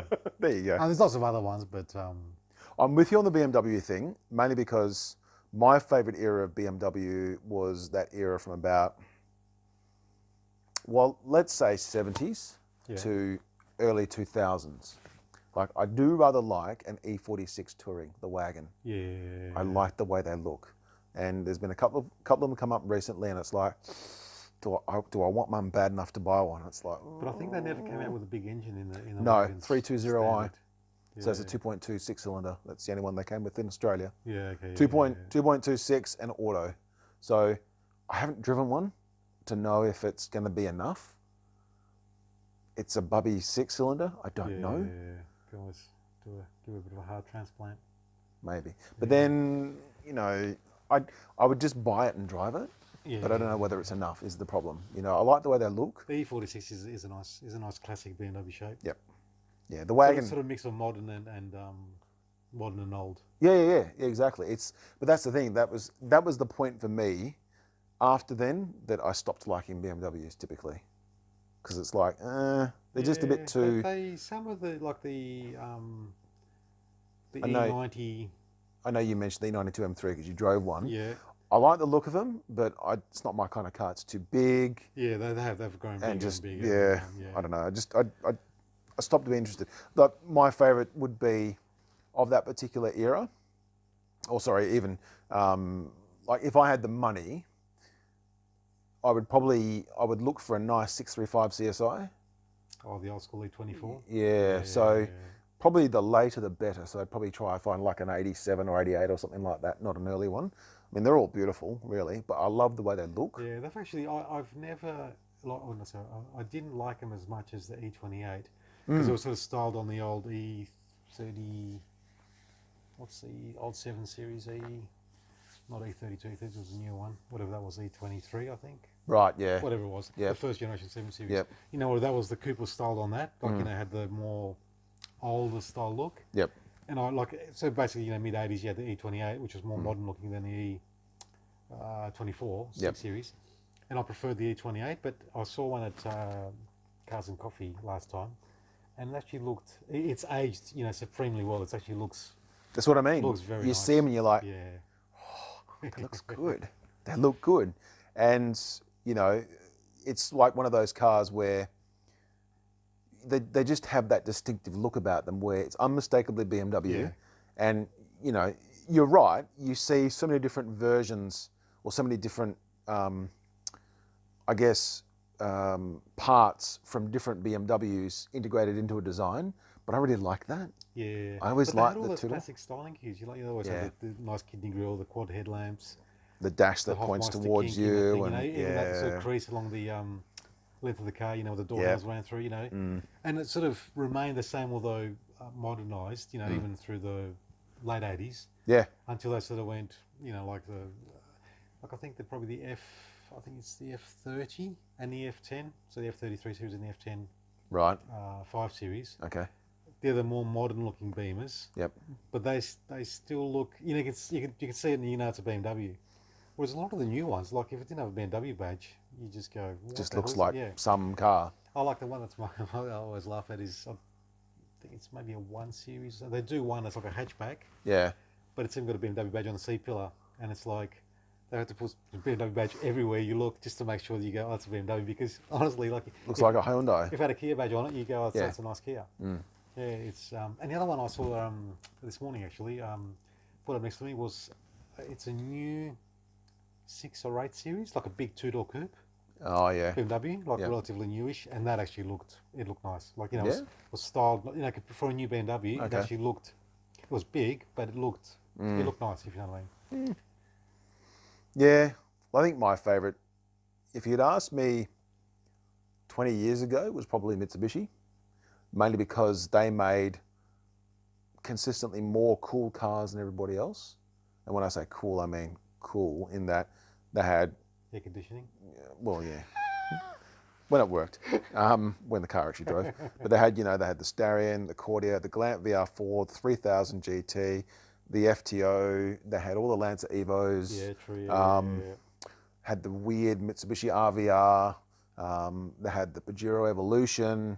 yeah. It was all those cars. Yeah, no, they did get through But it all just went away. It's the same for every car manufacturer at that time. Even the Magnas, the V6 Magnas and the Veratas. I drove a Verata V6. It was actually a really nice car to drive. Like for compared to the equivalent Commodore and Falcon at the time, it was far nicer. Well, my mate had, I think, because the Magnum officially finished in 05. Anyway, he had an 04 shape Magna, and it was actually really good. Like it was, like it felt every bit as good as like a Camry and stuff like that. But you just don't see them anymore. Yeah, you see the old Camrys because you can't kill the damn things. But the Mitsubishis, they all ended up with like, I don't know, valve stem seal problems or something like that, and just like I remember there was a period where if you had the lights and the car took off and there was a puff of smoke, you go, it's a Mitsubishi. Yeah, and it was either one of those Astron engines or the 3-litre V6. It was like, oh, another Mitsubishi in front of us. Yeah. What's that smell? Smells like failure. Yeah. Must be a Magna. Yeah, unfortunately. But that's the thing. They're still a cool car, and every now and then you see one. It's like, oh, because now it's a novelty. Yeah. Right? 10 years ago, it's like, an old shitbox. But now you look at it and you go... You hardly ever see them, yeah. No. And even things like... What did I get? I drive people crazy sometimes because I'll be like, what the hell? And you'd be pointing at something completely innocuous to anybody else, right? Like, they'd be looking at me going, what are you pointing at that thing for? But it was like a first-generation Camry. From like the 80s. Are you talking the about hatchback one? The fully imported ones? Yeah, the hatchback ones. I drive past one on the way to work. There's one's parked somewhere. And I'm like, what the hell is... I know. It still runs. Oh, but my remember God. that was the fully imported, where they had the... I think there was that Camry that was fully imported. And pretty sure the Exa, that weird Exa. Oh, yeah, the first of the Pulsar X's, or are you talking about the later one? Oh, I'm pretty sure the first, the really, like, edgy, like AW11 style. That was the Pulsar Exa then. So the Pulsar, so that one, I'm sure it was one of them was a fully imported, basically was all, that was one of their mantras at the time, or the advertising slogans, that was all fully imported, Yeah, because they had, the first of them, because I had this discussion actually recently with someone at a car show, and it was, because they had the Pulsar Exa, which was based on the Pulsar, and it had a Pulsar badge. Yeah, it had tilt forward headlights. No, actually, no, sorry, it did have pop-up headlights, you're right. And had like three little slots along the grille, like in between the headlights, like little rectangular slots. Yes. Yeah. So that was a Pulsar Exa, which had like the notch back. Then there was the Nissan Exa, which was the lift back. Smoothy, wasn't it? Where you could actually lift the whole back thing off, I think, or something like that, in the T-tops. Yep, that's right. Yeah, Yep. yeah. When they had, and that was just called a Nissan Exa, Yeah, okay, yeah. and that was around, I think, sort of 88-ish. But I don't think they had the turbos in those, did they? No, Yeah. the Australian ones didn't. Yeah. Whereas the Pulsar Exa was did. the turbo, yeah. Well, you get 1.5 NA and 1.5 turbo. So it'd be a Pulsar Exa turbo. And it was built on the bones of the old ET turbo Pulsar, which was the 5-door one. Yes. God, this deja vu, because I had exactly the same discussion with this other bloke. I was trying to explain to him, because at the time, you had that 1.5 litre turbo, which was in the ET Pulsar, which was the hatch, and the Pulsar Exa, which was the little sports car thing. Yeah. And then after that, the Exa became the NX. Yeah, true. That weird coupe thing. Really Yeah. good to drive, though. My mum had one. They were so good to drive, those cars. Okay. The Targa and everything like that. They looked weird. It looked like a weird sort of... Those weird sort of overly front lights. Yeah. It's sort of like the headlights looked too big for the front of the car. It was almost Jaguar in its sort of its face, almost like a weird Jaguar knockoff. I'm pretty sure that's the one, the NX. But when we had the the MR2 club back in the day, and we hired that skid pan near the go-kart track at Wanneroo. Oh yeah, Tiger Kart Club. Yep. And we had our own little session. So one of the guys, his MR2 was still he was rebuilding it basically. Right. We're doing a turbo swap. And so he had his girlfriend's NX that we drove that day, and the car after a while was had the white flag up saying, "Please give me a break." It wasn't it couldn't take the spirit of driving. No, probably not. Yeah. No, probably not. But then to drive on the road, really good car. Yeah. Okay. Yeah. Really good. Okay. In short, my answer is Toyota. It used to be Mitsubishi, but it's Toyota now. And having had, I guess, 3 Toyotas, so not that many really. 7th gen Celica, last gen Celica. Surprisingly good car, actually. Very good car. My mum had one, and I bought one as a cheap daily, which I ended up having to fix quite a bit of stuff on, because the previous owner, who was a BMW mechanic apparently, and drove a Mercedes, figure that out, had this Toyota Celica which he'd neglected completely. Maybe you figured it's reliable, don't have to do anything to it. Yeah, including not having to do an oil change probably for about 40,000 Ks. Sludge, just sludge everywhere. Yeah, I know. Anyway, that's a story for another time about what we did with that one. But suffice it to say, that one we cleaned out and got back on the road, and you would never know. Fantastic car. Yeah, obviously caught it just in time. Yeah. Had the Crown. 1977 Toyota Crown. That's right, the brown one. Brown one, Yeah, that's right, baby. Yeah. That was such a nice car. Some cool old... I kind of wish I still had that, but that had the worst fuel economy and it was the slowest car I've owned. That's kind of funny, like there was an era of cars that... It was shocking. Where they just a bit like Boris Hilton, they enjoyed a drink and didn't have much to show for it. Like, I couldn't believe how bad this, like, it drove so nice. It was such a lovely car to drive. And every time I drove it, it's like, so the steering was light. You know, it just felt like a solid, comfortable cruising car. And you could never push it. It was never a sporty car, right? But, you know, you're driving to that, don't you? Like when you hop in that sort of car, you do. You slow down. And although, drive accordingly, usually. I got the first speeding ticket I'd had for quite a while in that car. And I think a lot of it was because once you get to the speed, you don't really want to slow down again because it takes such a long time. Got caught out. But yeah, that had the worst fuel economy and it was slow. Yeah. So you could forgive either one of those things, but not both. Yeah. Well, it's like the my Rex, which admittedly was manual, and my mother-in-law has got the RV, just a 2-litre natural aspirated automatic version. It's the same car, same generation. Hers slow as a wet week and drinks like a fish. It's a boxer thing though, isn't it? Well, I don't know if it's a boxer. It was, sorry, it's an NA boxer thing. Yeah, it was just, it was, and I don't know whether the automatic sort of stifles a lot of the probably. economy. But literally, it's slow and it guzzles juice. Which was a Forester? No, it's just like an Impreza. Oh, right, yeah, okay. But it was the one with the, slightly jacked up and the twin-coloured model. Oh, yeah. But basically, 2-litre automatic Impreza. And it drinks way more juice than the WRX at a fraction of the performance. It was weird. Yeah, but anyway, Toyota. Yeah, no, they've been consistently, apart from the boring phase, I think their quality's always been, pretty good. I was thinking about that actually earlier today. That boring phase where sort of the day or the year, in fact, that the performance car or the good value performance car died was like around 2003. Because Toyota had finished the Supra.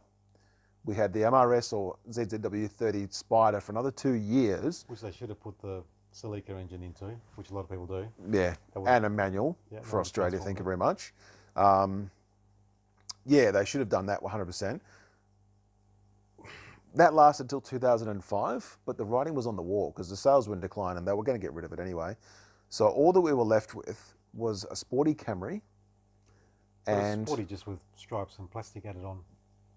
Oh, they had good engines. But they were no different to the normal non-sporty ones, weren't they?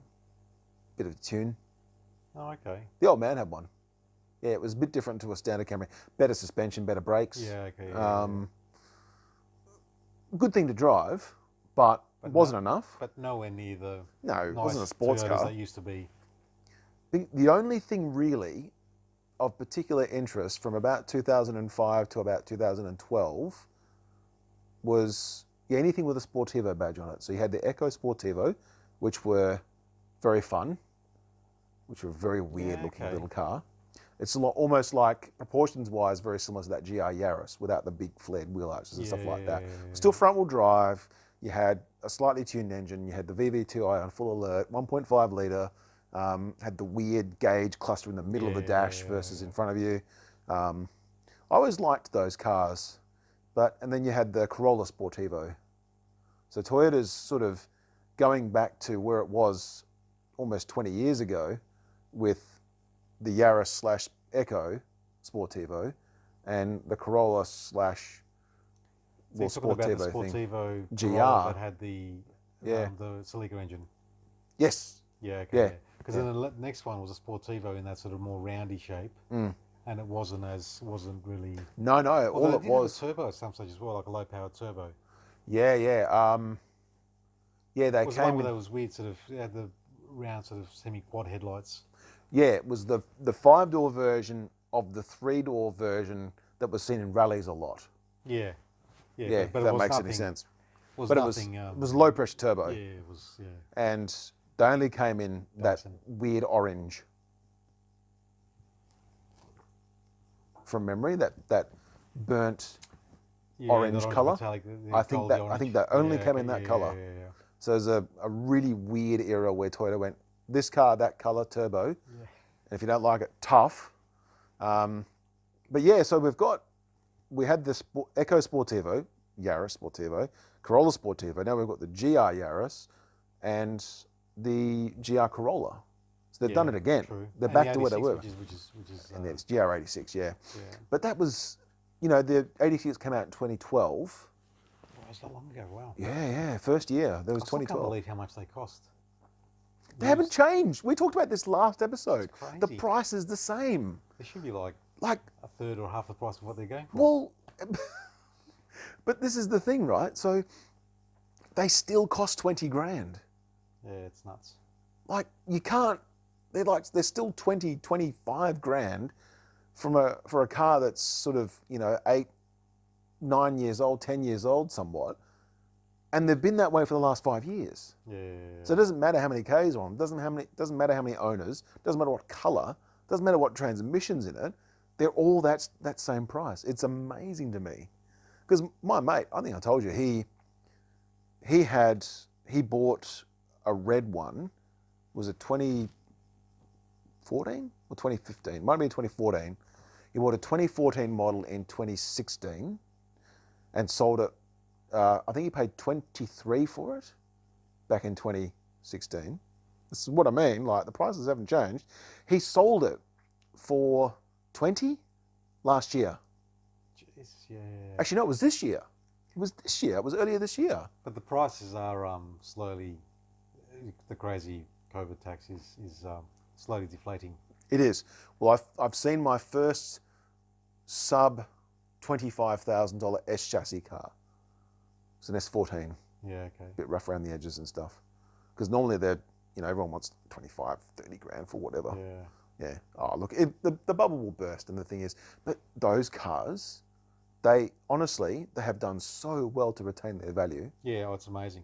Mm. When you consider, like, it's, ignoring COVID sort of stuff, generally, prior to that, if a car was 3 years old, 4 years old, it was, almost half the price for most cars. Yet the 86 was still maintaining Yeah. its value. It was almost better off buying a new one, like paying the extra couple of grand buying a new one, than buying one that's, had 3 years and 100,000 case on it. Pretty much. That's crazy, yeah. Yeah, pretty much. And yeah, they weren't expensive new either. They're 37 or 38 grand, I I think. think the base model GT. started under 30. Yeah, exactly. Yeah. So it's like 29,999, 20. Yeah, 29. Yeah. 29,999.99. Yeah. But that was the thing. Like, what else are you going to buy for that? Yeah. And they pulled off the MX-5 trick in that there was nothing competing with it, unless it was front-wheel drive. So you had like, I think Hyundai was just coming off the back of their Tiburon or whatever, which they'd finished. Oh, yeah. Which was sort of a mid-2000s car. That was a sort of a Celica / Integra sort of take on a 10-year-old Mitsubishi design, FTO, hello, small V6 engine and a front-wheel drive car, right, with less power. That's a really odd thing, that 2.7 litre V6 in a Tiburon made less power than the 2 litre V6 FTO engine. Jeez, yeah, okay. Okay, and it made less power than the Celica 1.8, and it made less power than the Integra 1.8 and 2 litre. Yeah, okay, yeah. So, well done, Hyundai. Yeah. You've come a long way, well done. Yeah, that malaise era between sort of 2002 and 2000, and that 10 years, was really not much. Yeah, it's pretty boring. Yeah. Yeah, like there's a lot of manufacturers where that was sort of the They sort of gave up. yeah, like when I was replacing the MR2, looking at, and it was, unless you went European, we had like decent performance options that were priced accordingly. Yeah. There was not a lot of interesting cars. You had to go European. Yeah. Yeah, it'd have to be It like really just fizzled out. something with an M badge on it, or something with an AMG badge or something, because everything else was sort of like, there was no low cost or good value sports cars. It was all premium products. Yeah. Yeah, it's a shame. Oh, well. what are you going to do? Well, you can dream big and buy something second hand and then fix it yourself, like everyone else seems to do. How's your BMW going anyway? You done any work on it? Next question. All right, that answers that. That wasn't on the topics. Sorry, no, man, three but under bus there. I have had a couple of induced motivators. One was the driving my cousin's E92 M3. Yes. Yes. Absolutely glorious. And my mate, who actually met, going back to non-car people, where they go, why do you like cars? But Yeah. my best mate Steve, who I actually met through the MR2 club. We started it whenever it was, 20, 30 years ago, whenever, and it was interesting how a car led to a amazing friendship sort of thing. He's the one you bought the car with? Yep. Yep. Okay. So that was sort of his, and that's the one we sort of co-owned. Yep. Gotcha. Yeah. Yep, So he said that he bought that in cheapest 2000 or whatever, donkeys ago. Right. In Okay. fact, if not earlier. Did you still have yours then? When you bought that one, you didn't, did you? No. Yeah, I that's sold. right. So that's how I met Steve. Right. Okay. Through the MR2 club. Yeah. There was no club, so we sort of started it up. So how much time was there between you owning you selling yours and you acquiring a share in this one then? Probably a while, because I sold mine. Would have been in the early Just trying to think, time flies. Would have been a while, because I had.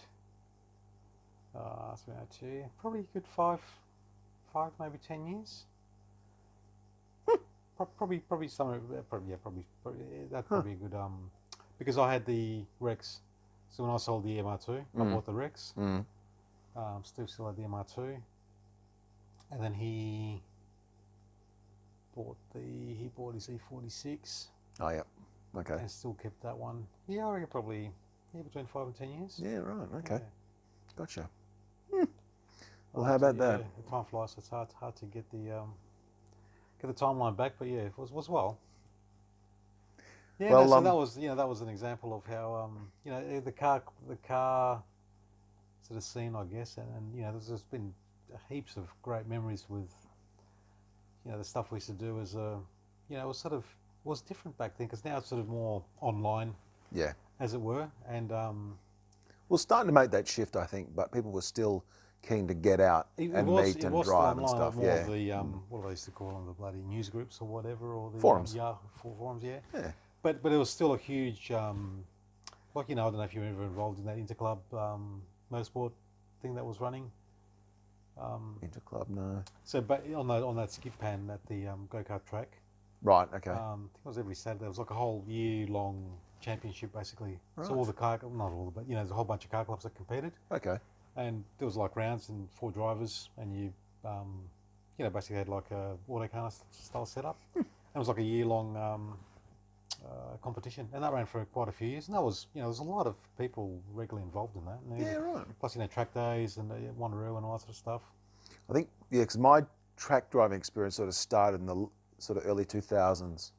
That was at Belmont Racecourse, the autocanas Yeah. they used to hold in the car park there. Yeah. I forget what the name of the series was, but yeah, it was. Yeah. I did that for a little while. So I think that was after that. Right. Okay. Because I remember the first time I started doing it was with the BMW club, actually Wanneroo sort of driver training days. Then the Vintage Sports Car Club used to do quite a lot at Wanneroo, and they also do they used to do like a car park autocana at Mindari Keys before it sort of got fully developed through the car parks there. Okay. Yeah. Right. And that was hugely popular. And then it's sort of there was the stuff around that that Interclub Championship, whatever it was called. I can't remember the technical name for it. And then there was ones at the Speed Dome. I remember them. Yeah.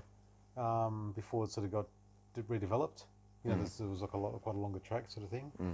So did a few of them, and then did a few at the Belmont.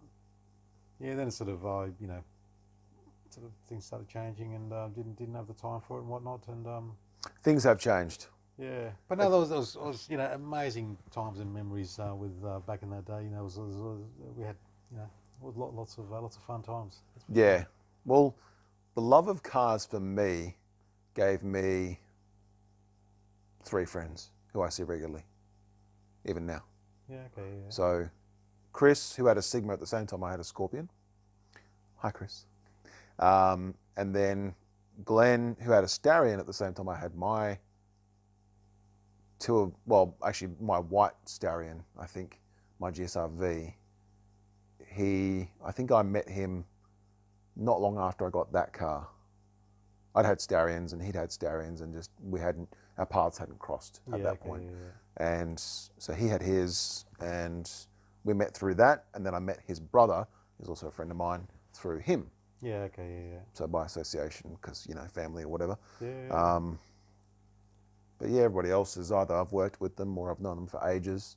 I mean, like we go way back school-wise, and then there's a couple of people who I see sort of semi-regularly who they're just friends through social circles and stuff like that. But cars, it gives you, it's odd, isn't it? Like it gives you this sort of otherworldly experience where your paths align, or I suppose your interests align, and then you work out that, hey, actually you're a reasonable human being as well. We should hang out, Yeah. Why not? Fair enough. But yeah, it's just, it's interesting, I suppose. Well, plenty of reasons to hang out with someone. Cars is as good a reason as any, really. Yeah. So. Well, yeah, like that's a great example. Like, you also had the same thing with a few of your mates. But yeah, I felt it was more like now it seems a bit more.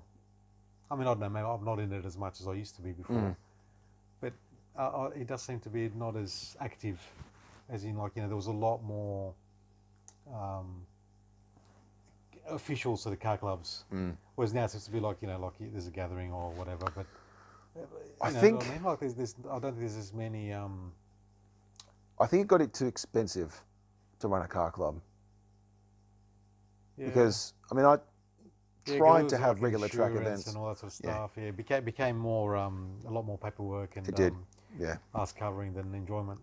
Yeah. It did. And then it got to I found a similar thing through, a couple of car clubs I've been involved in, that the core sort of group of people that the initial enthusiasts who started and Yeah. ran it, they carried through for a few years, and you have different priorities and things change, and you also get a bit exhausted or tired or want to change, and it was the enthusiasm for taking over wasn't really there, if you know what I mean. Like it was sort of transitioning into the car club was sort of fizzling out, if you know, in a way. Yeah. So I think the sort of dynamics of change. Unless it becomes so big that there's always going to be someone who'll step up and take over.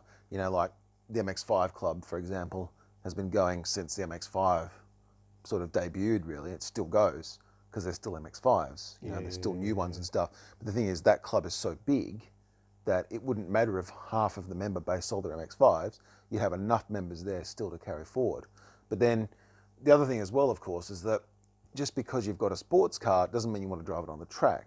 So track events, whilst you might have a better chance of filling them at somewhere somewhere with the MX5 club or whatever, where you don't have to you can have 10% of the member base turn up and you would still have enough for a track day. Yeah. But if you've got a smaller club and let's say you get 20%, it might not still be enough. Yeah, that's right. Yeah. But Because a lot of the days, like we would go for a drive on Sunday to Tujo or whatever and have lunch, Yeah. or something like that. It was always fun, seeing a bunch of MR2s in one spot, if you know what I mean. Yeah.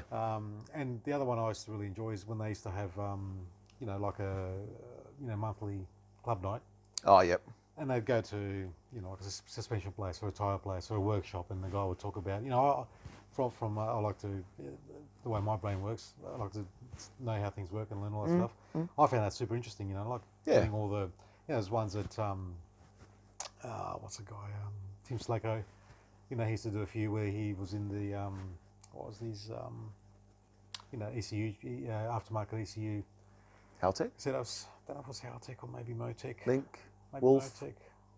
I think One of he did those? a bit of Wolf, but it was more of the higher end. I think it was Motec maybe. Motec? Okay. Or maybe Haltech, I can't remember. But anyway, he had nights where he did dyno runs. He'd actually got a car on the dyno, was playing with the tune as he was on the dyno, and it was that sort of all that stuff was quite new back then. It was like that was the almost space age, if you know what I mean, where you could actually fully control your car. And I thoroughly enjoyed all those like dyno days and all. It was just fun. It's different, yeah. I think a lot of it, it's just getting back to the track events and stuff, because I ran track events for a while, and a lot of it got really expensive. It stopped being enjoyable because it became very much a grind to try and organise it. Yeah, So even when the RAC driving centre, which is, I don't even know what it's called now. Anyway, that place out near the airport. If you're in Western Australia, you know where I'm talking about. If not, there's a map out near International Airport, and Yeah, that's quite a good track. it's a good track, and I've driven it quite a lot and organised quite a few days, like a half day or something like that. So there'd be like a morning or an afternoon session or whatever.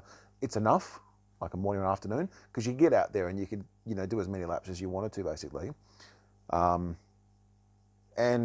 that was good, but when it became that the facility wouldn't provide staff anymore, or they would provide staff, but it would cost extra, but you would still have to have your own staff or whatever. And guess whose job it would fall to run the thing? It would be this guy, And it's the same with things like Midvale Speed Dome, where I would never be able to drive in them because I was the course marshal. So course marshal has to be on hand the whole time. They can't be out in the car driving. And even things like, at Collie or whatever, you could run a day at Collie, or even a half day, but let's say it was, I think for back in the day, it was like $2,700, right, for a full day. But you had to provide your own staff, which means volunteers, and there had to be a minimum number of them. There had to be a safety officer and a first aid officer, and you had to have a course marshal as well, which meant that whoever was course marshal couldn't drive, neither could any of the safety officers. So what you're having to do is ask people to donate their time to help you run something that may or may not make money or even break even. And there's no enjoyment. So, if you've got a core club, you can make it work. But if it's just a bunch of volunteers, it's never going to work. And also, we found that getting commitment was very hard. Yeah, getting the minimum numbers, because, you know, these tracks would invariably want a deposit to hang on to your date, your time or whatever, and then you'd have to try and recover that. And one of the things about the RAC was that they were quite generous. They allowed me to pay for 6 places, which I would easily fill, but then every place after that was just gravy, and they would pay the track direct. Not a problem, fine, great, because it took me out of the equation. But in the case of things like at Collie, for example, if the track hire was $2,700, you had to charge enough per person to get that money back. Yeah. Otherwise, you know, and if it was, I don't know, $100, not everyone wanted to do that. Not everyone wanted to spend the money. And then you need a CAMS license as well, don't you? You needed a CAMS license. So you sort of basically almost got to commit that you're going to be doing this thing. You've got to commit. More than just an occasional blast. That's right. Which makes it, I just found when I had the time to do it, it was fine, because, you know, I just go, well, it was fun. I'll just do it, you know, 100%, a lot of track days. Yeah. But then you get to a point where you go, well, you know, pay for my cams, do this, all these fixed yearly costs, when you go, well, and then I'm going to go for a blast once or twice a year. Yep. You know, it's sort of, it doesn't stack up. Yeah. Well, and then the other one was the fact that you basically have to commit a day or you know, at least half a day, which, you know, takes a fair chunk out of you know. And if it's a weekday, then you've got to make sure that you've got it off, and then, you know, you've got to get your car to and from there, whether it be driving or transporting it. And yeah, especially Collie when it's a decent hike. Yeah. Well, I would go down for a weekend. That's the thing. I would take the entire weekend, so I'd drive down on the Friday, and then drive back usually on the Sunday afternoon, evening or something like that. So you'd have, because there'd be a couple of times there where I'd done 2 days, like on the Saturday and the Sunday, but by the end of the Sunday you're like, okay, that's enough now. Time to go home. And I would stay usually till the track closed, and then I'd make my way home. But there's no getting away from the fact that it's a 2.5 hour drive. Yeah. That's right, 2.5 hour drive. Anyway. And yeah, you're doing it in the car that you've just spent the weekend fanging around. And in the MR2, it wasn't a problem, because Toyota, reliable, good car. But, you know, if someone broke their car, that's a miserable time. Yeah. And driving on the track is, you know, is draining. Like if you do a lot, it's different. And it does, even, you know, going to Wanneroo for a day, and you blast around there for a while, and you come home, and you feel it. That's for sure. You would. And the worst thing, of course, as well, is that barbecue like Wanneroo is not quite so bad because it's not so far, but you drive on your sticky tyres, and the car would be constantly trying to murder you because it's trying to pull you off the road because the tyres are so grippy. So you'd be like, and, you know, doing that for 2.5 hours to and from Collie, you don't really, I mean, you're wearing the tyres out unnecessarily as well, which means that, you know, you're not getting full use out of them because they're not made for that. And not only that, but it's a lot of driving because you're constantly trying to keep the car away from pulling you through a corner that's not really a corner on the road, it's just a bend. But the car's like, oh, we're going around the corner. No, we're not going around the corner, stop. And yeah, it's draining.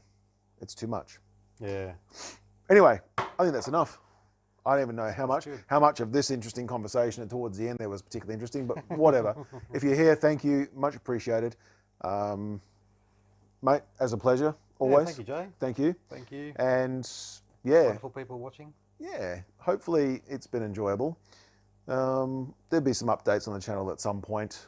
Just, you know, subscribe, like, and all that stuff. You definitely have to do a update on your MR2.